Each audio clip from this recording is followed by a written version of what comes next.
আসসালামু আলাইকুম। কেমিস্ট্রি ওয়ানের প্রথম ক্লাসে সবাইকে স্বাগত জানাচ্ছি এবং এই বিষয়টি হচ্ছে অনার্স প্রথম বর্ষের নন মেজরে যারা আছেন তাদের জন্য জেনারেল কেমিস্ট্রি ওয়ান। তো আমি আজকে প্রথম চ্যাপ্টার নিয়ে কথা বলবো। ধারাবাহিকভাবে পরীক্ষার আগ পর্যন্ত বাকি যে চ্যাপ্টারগুলো আছে সেগুলো দেওয়ার চেষ্টা করব। প্রথম চ্যাপ্টার যেটা সেটা হচ্ছে মাপন এবং বৈজ্ঞানিক পদ্ধতি, অর্থাৎ মেজারমেন্টস অ্যান্ড সায়েন্টিফিক মেথড। তো এই চ্যাপ্টারের যে ইম্পর্টেন্ট যে প্রশ্নগুলো আমরা যদি খেয়াল করি, বোর্ডে তিনটা প্রশ্ন ইম্পর্টেন্ট। আমরা যদি সবাই খেয়াল করুন যে প্রশ্নটা যে ভুলের উৎসসমূহ কী কী, আর একটা প্রশ্ন হচ্ছে প্রমাণ বিচ্যুতি কী, আর এখানে রচনামূলক একটা ফুলডে হবে, সেটা হচ্ছে মাপনের নির্ভুলতা এবং সূক্ষ্মতার মধ্যে যে পার্থক্য সেগুলো ব্যাখ্যা করতে বলা হয়েছে। তো আমি প্রথম ক্লাসে এই সংক্ষিপ্ত যে প্রশ্ন দুইটা আছে সেটা দেখাচ্ছি, 1 এবং 3 নাম্বার।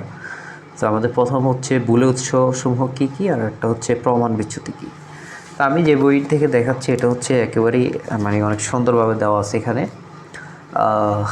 গ্রন্থ কুটির প্রকাশনের সাধারণ রসায়ন 1। তা আমরা প্রথম যে প্রশ্নটা আলোচনা করব, যেটা বলছিলাম সেটা ছিল ভুলের উৎসসমূহ কী কী। লাস্ট 2018 সাল আসছে এই প্রশ্নটা। সো এখানে অনেক সুন্দরভাবে দেওয়া আছে, এই কারণে আর এটা কোনো নোট করার কোনো দরকার নেই, নোট করে এরপরে বুঝে নেই, বই থেকে সরাসরি দেখাচ্ছি। সবাই খেয়াল করুন, এটা প্রথম প্রশ্ন। আর একটা প্রশ্ন হচ্ছে প্রমাণ বিচ্যুতি কী, সেটা আমরা পরবর্তী এটা শেষ করে ওইটা দেখাবো, দেখবো আর কি আমরা সবাই। ওকে, তো সবাই খেয়াল করুন এখানে ভুলের উৎসসমূহ। তো এটা বলার আগে আমাদের প্রথমে ভুল বা ভ্রান্তি, পরম ভ্রান্তি এটা কাকে বলে সেটাকে আমাদের বলে দিতে হবে। যেহেতু এটা 4 মার্কসের, সুতরাং সুন্দরভাবে উপস্থাপন করতে হবে অবশ্যই। তো প্রথমে হচ্ছে আমাদের ভুলের সংজ্ঞাটা দিতে হবে, যে কোনো পরিমাপের সত্যিকার বা সর্বাধিক সম্ভাব্য মান এবং পরীক্ষালব্ধ মানের যে পার্থক্য, অর্থাৎ সত্যিকারের মান এবং পরীক্ষা করে যে মান পাওয়া গেছে এই মানের যে পার্থক্য, সেই পার্থক্যকে বলা হয় পরম ভ্রান্তি বা ভুল বলা হয়।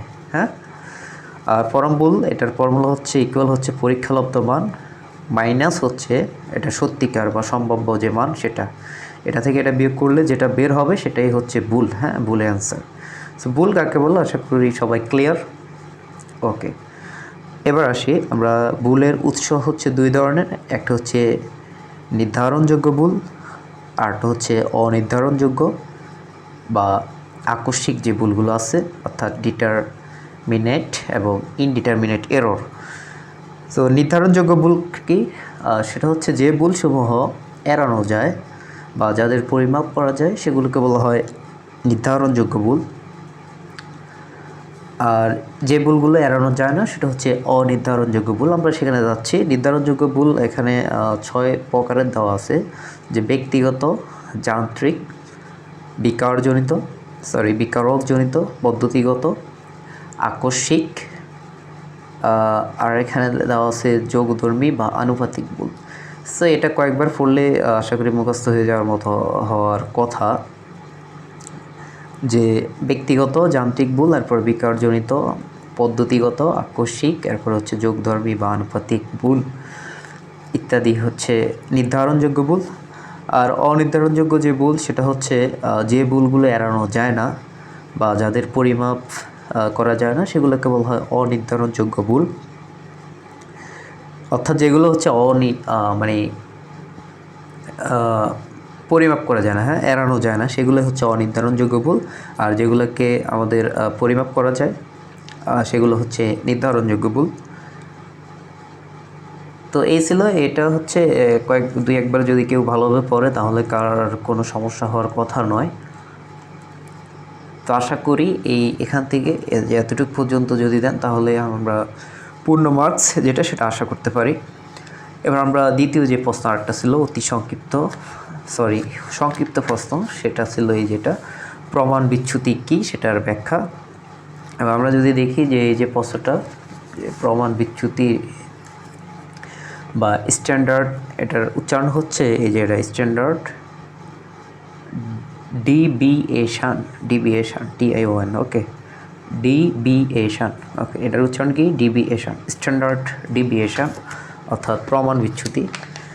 তো এখানে যে ইম্পর্টেন্ট যে প্রশ্ন ছিল সেটা ছিল প্রমাণ বিচ্যুতি কী। তো এটা লাস্ট 2018 সালে আসছে। তো 2018 সালে আসছে। তা আমরা খালি এতটুকু দেওয়ার আগে সবাই খেয়াল করুন, এই প্রশ্নটা সলিউশন এতটুকু দিচ্ছে এখানে, আমরা এটা একটু বাড়াবো কারণ এটা যেহেতু 4 মার্কসের। তো এটা আমরা প্রথমে প্রমাণ বিচ্যুতি বুঝতে হলে আমাদের বিচ্যুতি কী বা গড় বিচ্যুতি কী এই রিলেটেড আমরা মানে বিচ্যুতি সম্পর্কে একটু ধারণা নিয়ে আসি।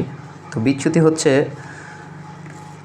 এই যে এখানে গড় বিচ্যুতির একটা সংখ্যা আছে, এখান থেকে আমরা বিচ্যুতির একটা ভালো ধারণা পাবো। বিচ্যুতিকে ডি দ্বারা প্রকাশ করা হয়, গড় বিচ্যুতি যেটা এই যে ডিভিয়েশনের কারণে। যে গড় বিচ্যুতি ছিল কি, সমজাতীয় রাশিসমূহের সাথে ওই রাশিগুলোর গড়ের পার্থক্যসমূহের গড়কে গড় বিচ্যুতি বলা হয়, একে ডি দ্বারা প্রকাশ করা হয়।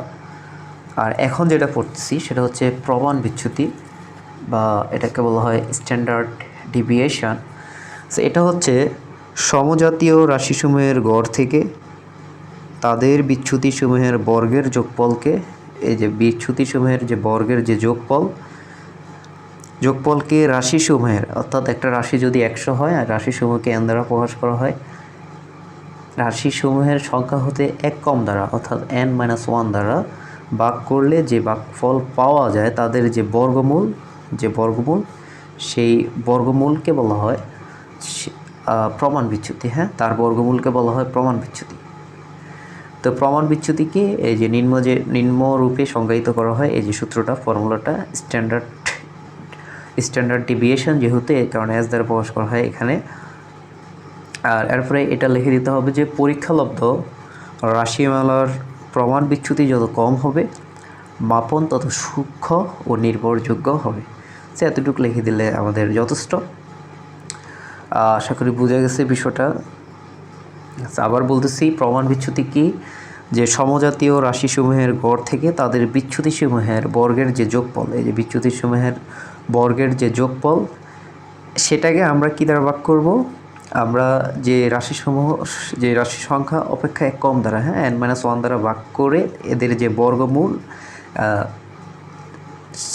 সেটাকে বলা হয় প্রমাণ বিচ্যুতি বলা হয়। আর এটাকে এস ইকুয়াল এভাবে সূত্র ফর্মুলা লিখে লাস্টে এটা লিখে দিবেন যে পরীক্ষালব্ধ রাশিমালার প্রমাণ বিচ্যুতি যত কম হবে মাপন তত সূক্ষ্ম ও নির্ভরযোগ্য হবে।